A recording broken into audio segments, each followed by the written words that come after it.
What are you forging? I mean that, actually. What are you forging right now? You see, forging is a very important concept because it takes something that is raw, found in nature, it is gathered, it is processed, it is heated up, it is pushed and molded into its ideal perspective, and then it is refined.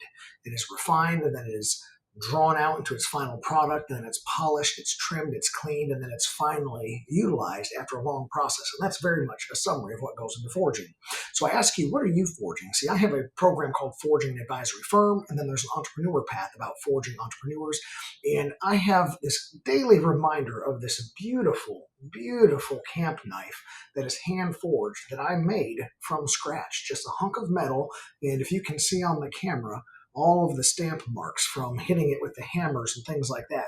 That shout out to Night Forge Studios and Jason Knight. He helped me and taught me how to do this, and it was a lesson about what it is to have hard work and how to beat something into shape over time, over time, over time. About every stroke of the hammer means something, and then how a piece of metal put under the right temperature can be turned into a piece of clay and just molded and put into its finished form. But you're not done once you get the shape of the knife. You have that entire refining process. You have to clean the edges. You have to sharpen the blade and sharpen the blade and sharpen the blade and fit what is just right, a custom-made handle. Because if you don't have that custom-made handle that fits my hand specifically and is designed to wrap around this blade, well, the handle can break, the blade can break if you do the molecules just wrong in the heating and cooling process.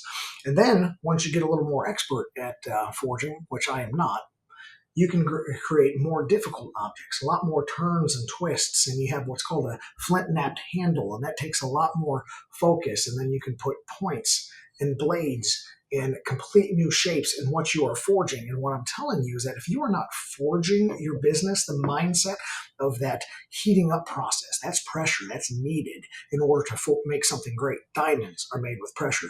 And then if you're not using that pressure to draw out skill development, to draw out education and experience and valuable things, the shape of your company may never take its true form. And once you've found that you've taken the shape of your company, you need to constantly be refining the edges, sharpening and sharpening, because the more you use one of these tools right here, the more it will need to be sharpened. You need to make sure that the custom components, the custom sheath that it goes into, the custom grip, all have those components of you and your business and the culture of your team. You need to make sure that along the road, you continue refining it. You have to polish it. You have to keep it protected so that it doesn't rust and wither and that the handle doesn't corrode and break. So I'm asking you, what are you forging? If you want to learn more about forging in the business world and forging with relationships, follow me on Ryan Forges Leaders. And if you want to do just a cool project like that, get a hold of me and I'll flip you over to the right people so you can actually forge something with your bare hands and learn the metaphorical and the physical side of what it takes to actually be the artist who forges.